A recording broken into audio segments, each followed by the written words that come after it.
இந்தியாவில் சுற்றுலாத்துறைக்கு அதிக வருமானம் தரும் சுற்றுலா தலம் எங்கு உள்ளது?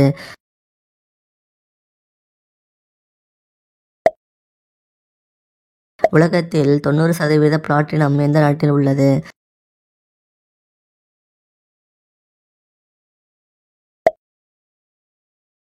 தமிழ்நாடு என்ற பெயர் எந்த ஆண்டு சூட்டப்பட்டது?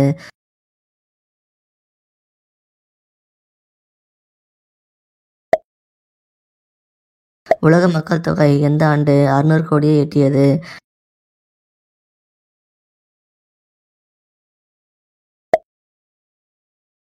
தமிழ்நாட்டில் மது குடிப்பதற்கு சட்டப்பூர்வ வயது என்ன?